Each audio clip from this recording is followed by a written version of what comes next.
There are moments in Hollywood that happen far away from the flashing lights of red carpets or the glamour of award shows. Moments that unfold not in front of cameras, but behind closed doors in rooms where every word is recorded and every glance is quietly noted. And this is one of those moments. Blake Lively, one of the most recognizable and talked about stars in the industry, finds herself seated across from Justin Baldoni's lawyer in a high-stakes deposition. It is a setting that strips away the sparkle and the charm, leaving only the raw tension of two opposing sides locked in a contest of precision and endurance. No publicist, no crowd. Just a table, documents, and a stenographer ready to record it all. The stakes are high, not only for the case itself, but for the reputations and careers that could be shaped by the answers given in this room. Because here, the truth is not about how it plays in a headline, it is about what can be proven under oath and what can stand the test of cross-examination. The air is still. The questions are careful. The answers deliberate. Yet beneath the calm surface, there is an undeniable electricity. Each side knows the power of these moments and how they might echo far beyond this conference room into courtrooms, negotiations, and the court of public opinion. This is not the Hollywood of movie scripts. This is the Hollywood of legal battles where the drama is unscripted and the consequences are real. And today, we are stepping inside to witness one of those rare and revealing encounters where silence can be as telling as any answer, and every measured word is a move in a very deliberate game. In the dimly lit conference room, the quiet hum of the air conditioner filled the tense air as Blake Lively sat across from the long polished table, her hands resting calmly in front of her. Yet her eyes carried the weight of the moment. Across from her sat Justin Baldoni's lawyer, his notes neatly stacked, his voice calm yet edged, with a firmness that hinted at the battles fought in countless depositions. The stenographer sat to the side, her fingers poised over the keys, ready to capture every syllable uttered in the room. This was no ordinary legal exchange. This was a collision of two powerful narratives, each shaped by months of media speculation, legal filings, and whispered industry conversations. The world outside only knew fragments, headlines that screamed of drama and secrecy. But here, behind closed doors, the truth was being drawn out word by word, and every pause, every glance carried meaning. Blake adjusted slightly in her seat, her calm exterior masking an undercurrent of determination. She knew the stakes. This deposition was more than just a formality. It was a chance to shape the record, to place her side of the story into the official archive. And yet every answer had to be weighed, every statement balanced between clarity and caution.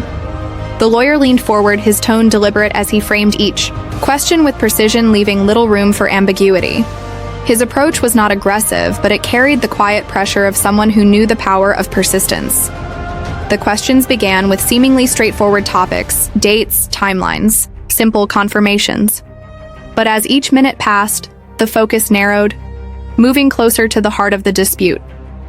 The issue at hand was not only about what was said or done, but about how intentions were interpreted and how perceptions had been shaped. By public narratives, Blake responded with steady confidence, her voice, even her gaze, unwavering. She avoided unnecessary elaboration, choosing her words carefully, making sure that nothing could be twisted out of context. Still, there was a subtle shift in the room, a certain tightening of the air as the lawyer began to probe into areas that touched on personal and professional relationships. The unspoken tension was palpable. It was not about raising voices or trading barbs. It was about the silent battle of wills, the unrelenting test of composure in a setting where every word was recorded for posterity. Outside the walls of this room, cameras might be waiting. Speculation might be running wild. But in here, the atmosphere was controlled, precise, almost surgical in its focus. Yet beneath the formality lay the undeniable reality that the answers given today could ripple far beyond the legal arena. They could shape reputations, influence negotiations, and even sway public opinion. The lawyer glanced briefly at his notes before lifting his eyes back to Blake. His next question was phrased in a way that left no escape. It required a direct response, and Blake knew it. She paused for the briefest moment, not out of hesitation, but to ensure her answer would be exact. The stenographer's fingers hovered ready as the silence stretched just long enough to draw everyone's attention. Then Blake spoke, her tone measured, carrying a subtle firmness that signaled she would not be cornered. The exchange continued the pace, alternating between slow, deliberate questioning and moments where the dialogue quickened as points of contention surfaced. Neither side raised their voice, yet the underlying current of the conversation made it impossible to ignore the stakes. Every so often, the lawyer would reframe a question, circling back to a topic that had been covered earlier, testing for consistency. Watching for even the smallest variation in her responses, Blake remained steady each time, giving the same account, her narrative intact, her expression unflinching. The hours stretched on, and though the deposition was confined to the walls of this conference room, the weight of the outside world pressed in the media stories, the public commentary, the whispers within industry circles, all of it hovered invisibly over the table. The lawyer understood that his role was not only to extract information, but to create a record that could be dissected and interpreted later. And Blake understood that her role was to maintain her credibility, to ensure that her words stood firm under scrutiny. At one point, the lawyer asked about a specific meeting, a moment that had been the subject of multiple conflicting reports. Blake leaned forward slightly, her voice steady as she described the events in clear terms. She gave no room for misinterpretation, no unnecessary detail that could be spun into something else. The stenographer's keys clacked rapidly, capturing every word as if engraving it into the historical record. The air felt thicker now, not because of raised voices, but because the conversation had reached the core of what everyone knew was the pivotal point.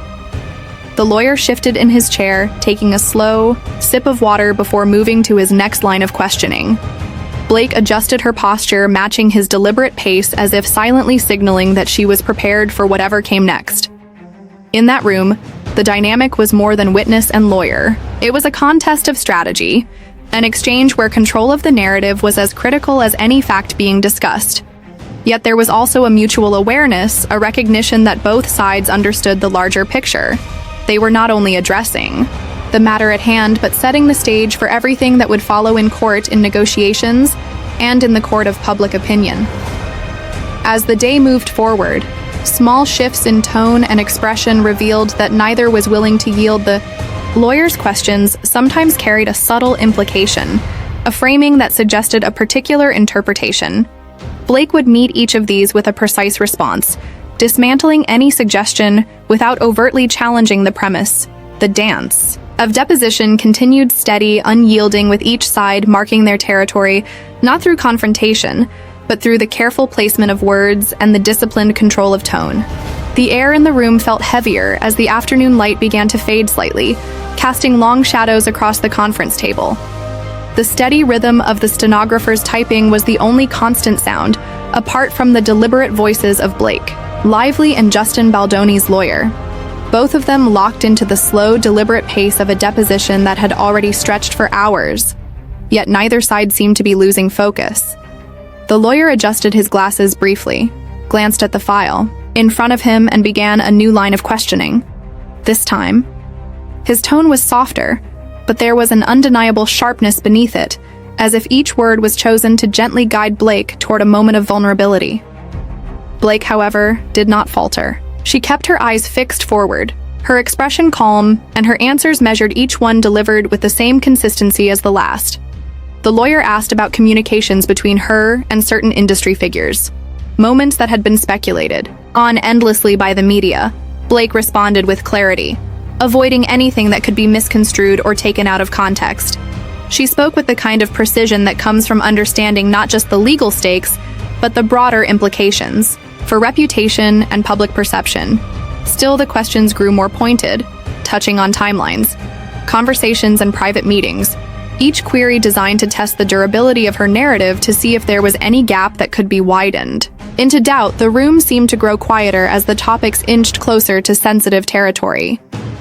The lawyer's gaze was steady, watching for the slightest shift in her body language.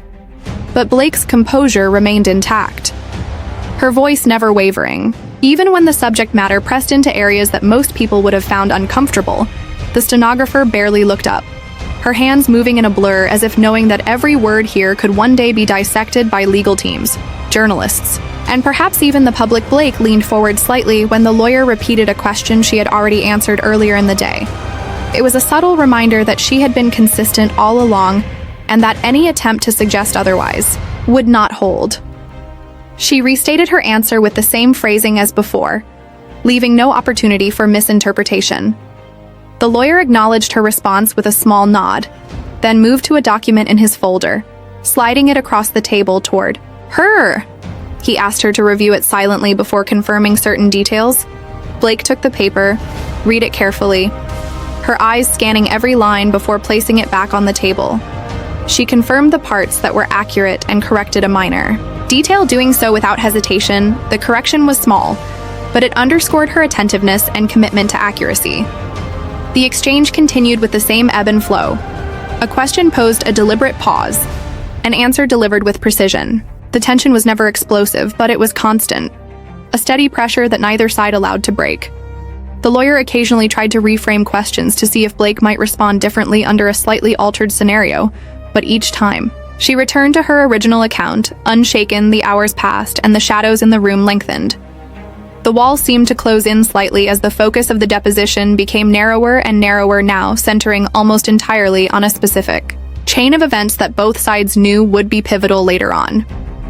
This was the point in the process where even the smallest detail could shift the interpretation of the entire case. Blake knew this, and it showed in the meticulous way she delivered. Her statements never offering more than was needed, but never withholding essential clarity. Either the lawyer maintained his composure, but there was a subtle intensity building in his delivery. Each question seemed designed not only to extract facts, but to gauge how far Blake could be pushed without breaking the rhythm of her answers. Outside the conference room, the world was unaware of how strategically this conversation was unfolding. They would only ever see the distilled version, the pieces that would surface later through legal filings or carefully worded statements. But here inside the room, each word was part of a much larger game, a silent chess match where every move had consequences as the clock moved toward the late afternoon. The lawyer took a brief pause, glancing toward his team seated quietly behind him. They exchanged a few quick notes before he returned his focus to Blake. He began to question her about interactions that had taken place in the weeks leading up to the central dispute, events that were not directly in the public eye but were critical to understanding the larger context. Blake answered with the same steady tone, each response carefully constructed to be truthful without straying into speculation or assumption. This level of control did not come from rehearsed lines, but from a deep awareness of how narratives are built and how quickly they can be dismantled. The lawyer pressed on, occasionally circling back to earlier points, hoping to detect a shift in language or emphasis. But Blake remained constant. It was as if each answer was a brick in a wall she was building steadily around her position, ensuring that it could withstand any attempt to dismantle it. The atmosphere remained charged but professional, both sides recognizing that this was not about personal animosity, but about the stakes of the record being created. Every sentence here would live on in transcripts, potentially to be read aloud in courtrooms or quoted in filings for months or even years to come. As the day drew closer to its end, there was a subtle shift in the lawyer's tone, as if testing one final time for any crack in the steady facade. Blake listened carefully to the question, let a beat pass, then delivered her answer with the same unwavering calm that had carried her through the entire session.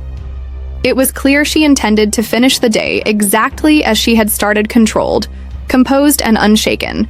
The stenographer typed the final words of the day, the sound of her keys slowing to a stop marking the close of this chapter. But everyone in the room knew this was only one piece of a much larger story, a story still unfolding, one question, one answer at a time. The next day, the conference room carried the same crisp order as before, the polished surface of the long table reflecting the overhead lights. The folders neatly stacked, the quiet hum of the air conditioner, a constant backdrop.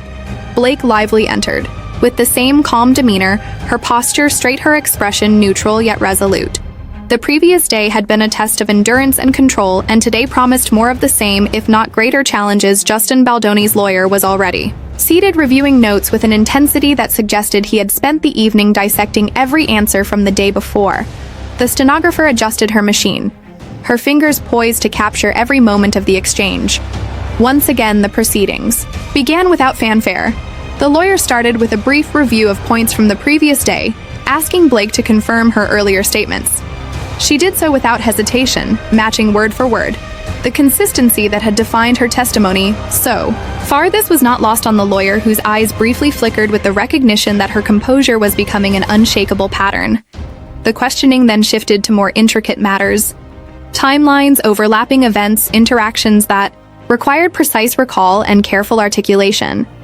Blake took her time with each question, not stalling, but ensuring her words were deliberate. She had learned long ago that in moments like these, silence used strategically could be as powerful as the words themselves. The lawyer pressed into areas that hovered between the professional and the personal moments, where public narratives had been shaped by private exchanges. His tone was measured, never openly confrontational, yet it carried the steady pressure of someone determined to find the one detail that might change the trajectory of the case.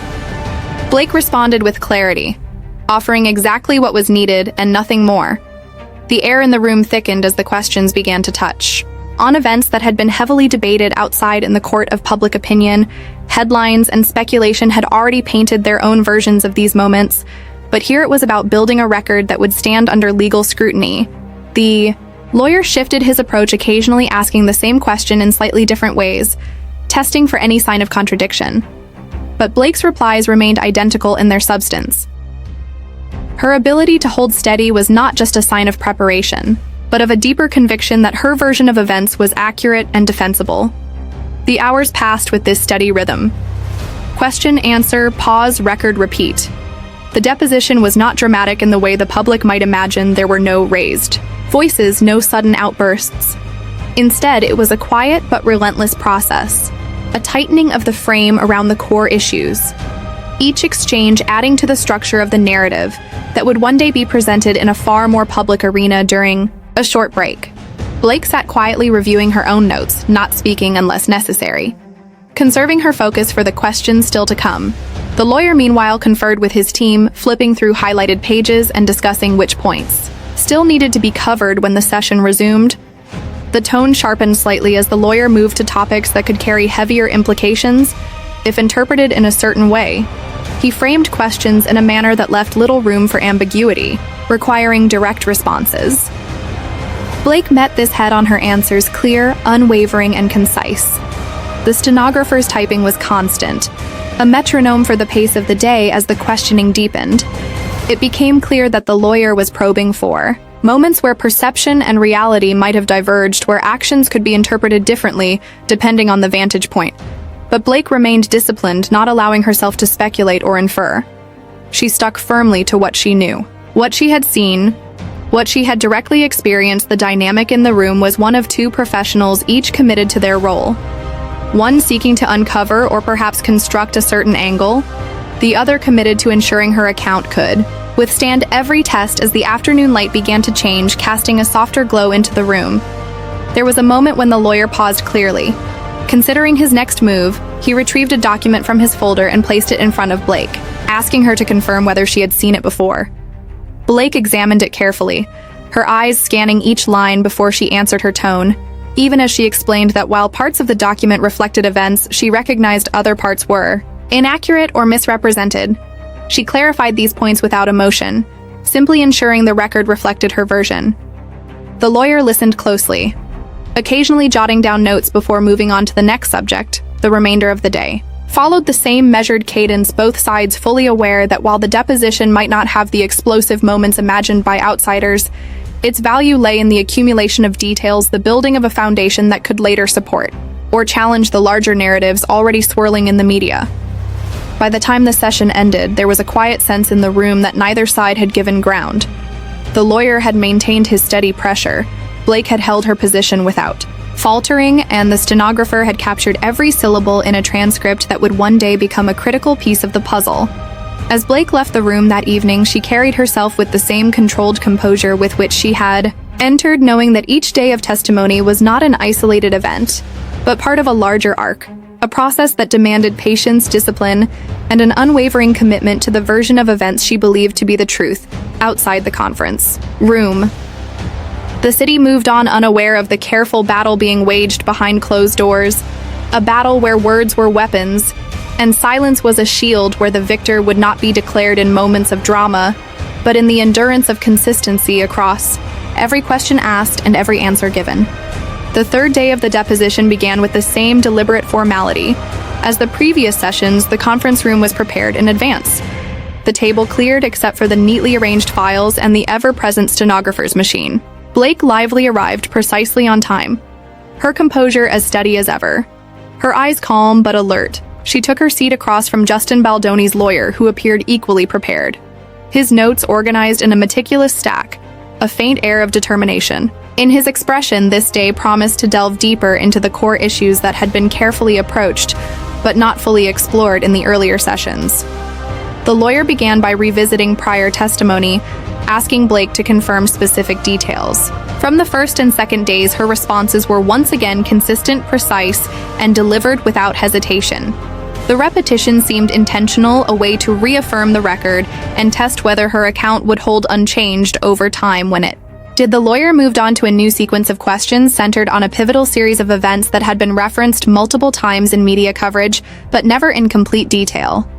Blake listened intently to each question, allowing brief pauses. Before responding, her answers clear and factual.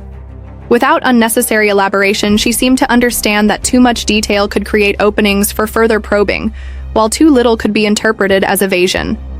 The lawyer's tone was calm, but persistent, each question layered to build on the last, seeking to gradually narrow the focus until only the most critical points remained.